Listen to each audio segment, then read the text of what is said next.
My name is Ava Bennett. And the night everything cracked open started with the sound of my mother sighing. Like I'd ruined her entire life. We were sitting at the dinner table when she said, "Ava, can you explain why your sister is failing her classes?" I looked up slowly. "What? How is that my responsibility?" Dad set down his fork. "You were supposed to support her." "I did," I said. "I helped her study. I reminded her about deadlines. I don't control what she does." Lily slammed her hand on the table. "You didn't help enough." I stared at her. "You never listened to me. You skipped class." She pointed at me like she was accusing a criminal. "Because you make everything look easy. You're perfect at everything. You make me feel like crap."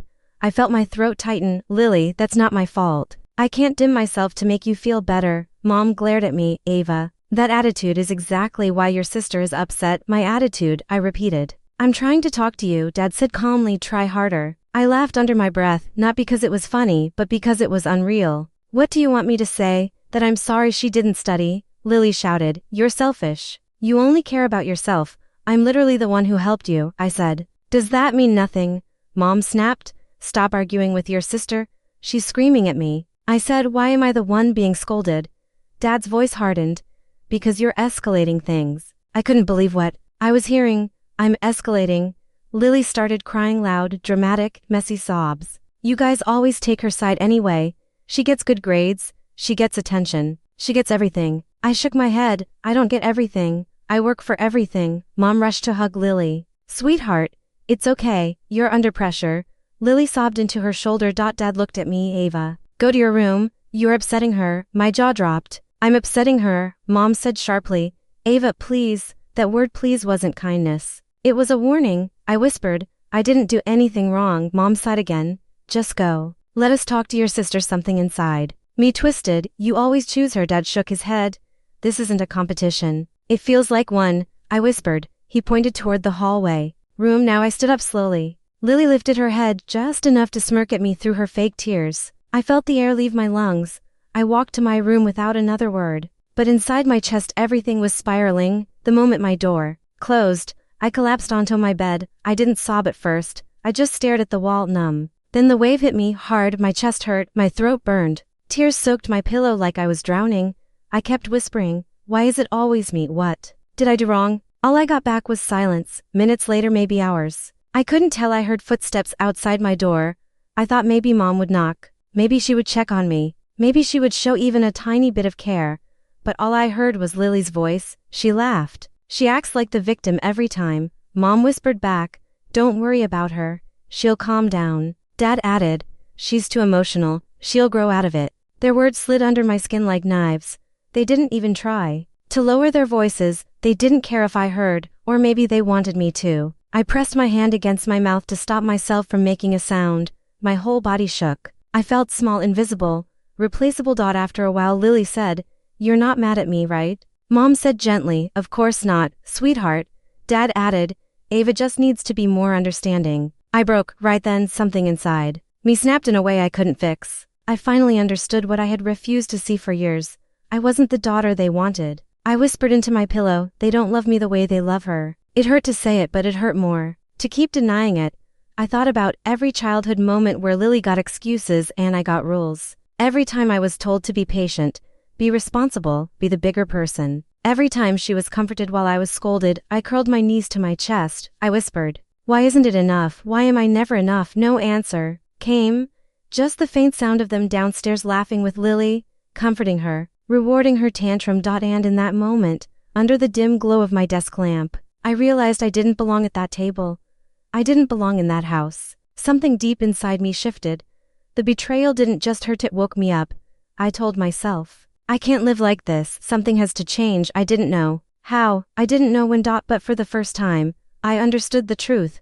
I wasn't breaking. I was awakening. I woke up the next morning hoping everything would feel less heavy. But the first thing I heard was Lily shouting downstairs, "Mom, where's the money you promised me?" "I need new books," Mom answered, annoyed but gentle. "It's on the counter, sweetheart." I stepped into the kitchen. "Didn't you already get money last week?" Lily smirked. "Not enough." Dad walked in and said, "Ava, don't start." "I'm not starting," I said. "I'm just asking." Mom gave me a look. "Your sister needs support, so do I," I said quietly. Lily laughed. "Support for what? Being perfect?" I tightened my jaw. "I'm not perfect." "Then stop acting like you are," she shot back. Mom slid the bills toward Lily. Here, honey. I whispered, you're giving her more. After she failed her classes, Dad sighed. Ava, please. Don't be jealous. My stomach twisted. Jealous? I'm asking for fairness. Lily rolled her eyes. You always make things about you. I walked away before I said something I'd regret. But in the hallway, I heard Mom whisper, Ava's been so dramatic lately. Dad replied, she needs to stop overreacting. Lily said, yeah, she's so sensitive. Dramatic. Jealous. I felt each word like a blade. Later that day, I found Lily in my room holding one of my sweaters. Put that back, I said. She didn't even look guilty. Relax, you never wear it. It's mine. She shrugged. So give it back, I repeated. She pulled it on. No, it looks better on me.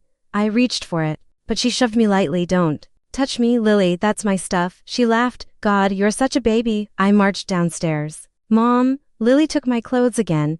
Mom didn't even stop chopping vegetables. Ava, please don't start. I'm not starting. She's literally wearing my sweater. Dad walked in. Ava, why are you always complaining? Because she steals my things.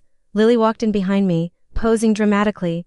Do I look good in it? I think I do. Mom smiled. It does look cute on you, honey. My chest tightened painfully. Are you serious? Dad shook his head. Ava, let it go. Something inside me trembled. So she gets rewarded for stealing now? Mom frowned. Don't accuse your sister like that. She's wearing the evidence, I shouted. Lily grinned. Maybe you should buy better clothes. I stormed to my room, slamming the door so hard my posters fluttered. I whispered to myself, I'm invisible. They don't even see me in the evening. Lily brought her friends over. I heard them laughing in the living room. One of them said, is that Ava's jacket? Lily replied, yeah, she never wears it. Besides, she likes to pretend she's the victim, so she won't say anything. They laughed. I walked out and said, give it back. Her friends smirked. Relax, Ava. I'm not talking to you, I said. Lily stood up. Why are you so obsessed with your clothes? Because they're mine, I said. She stepped closer, her voice low. You're embarrassing yourself. No, I said, you embarrass yourself. Her friends gasped dramatically. Lily's expression darkened. You're pathetic. I said nothing. I didn't trust my voice. After they left, I approached Dad again. Can we talk, please? He didn't look up from the TV. What now? I feel like you don't listen to me. Mom walked in and said, Ava, not this again. This isn't again, I said. This is every day. Dad sighed. We're tired, Ava, so am I.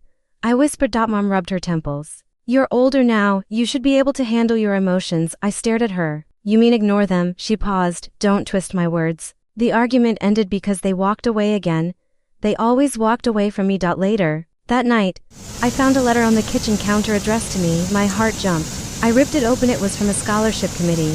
My hands shook with excitement. Ava, what's that? Lily asked, appearing behind me. Nothing, I said quickly.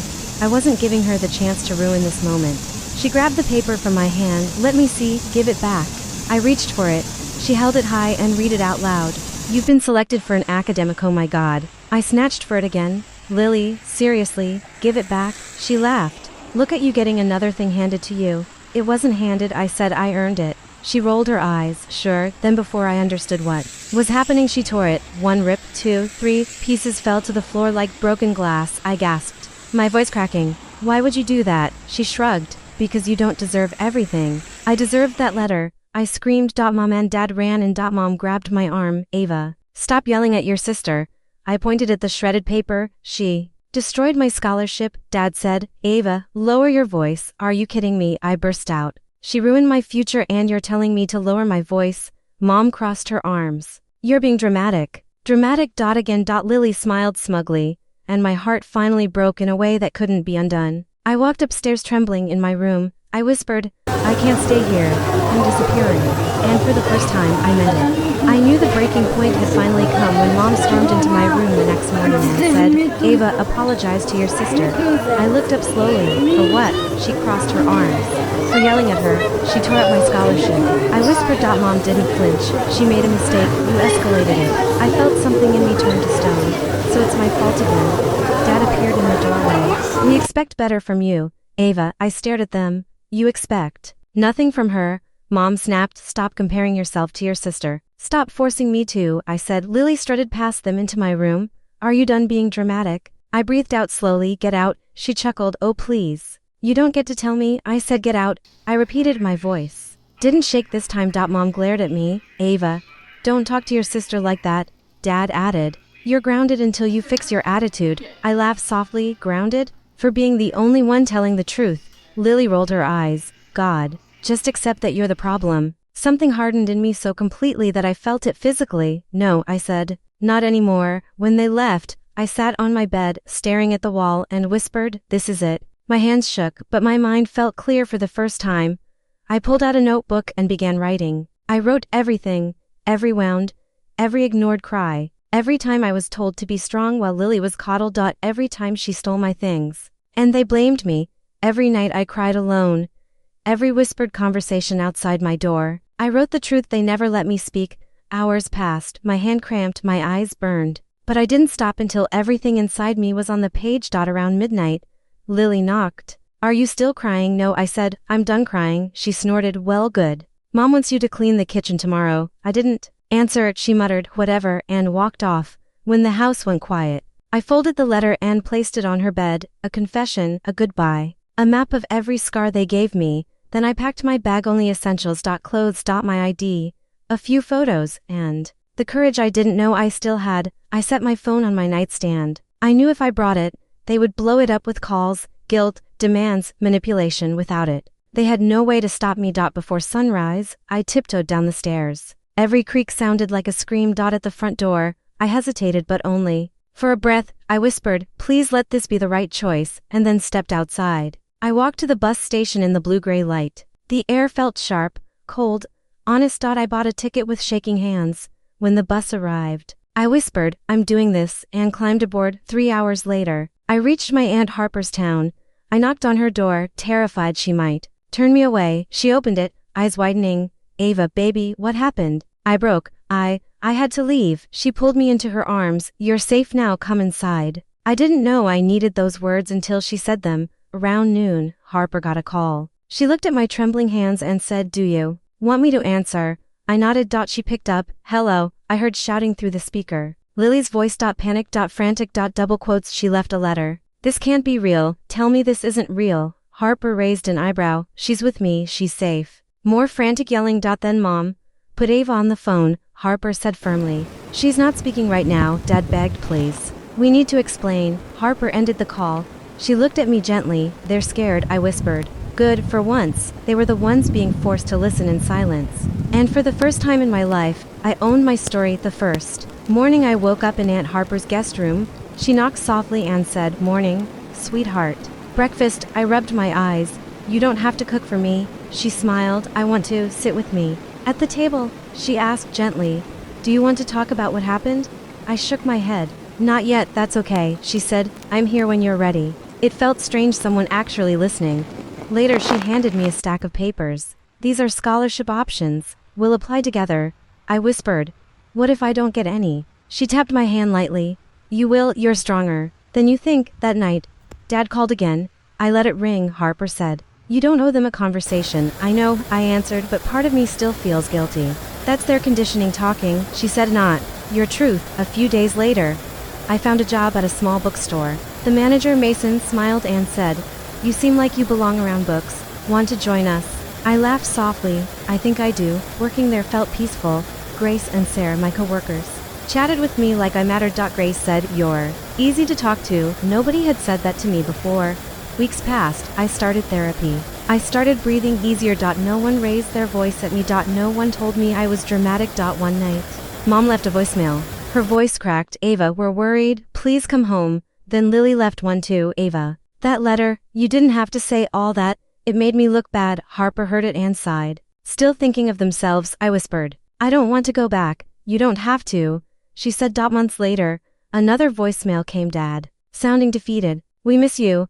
We want to talk. I finally replied with a text.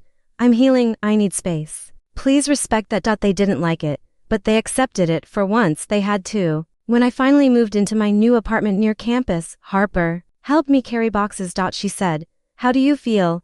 I looked around the small, bright space. Free. I said, for the first time, free. She hugged me. You did this, you saved yourself. As I stood in my new doorway, sunlight filling the room, I whispered, they can't break me again, and I meant it.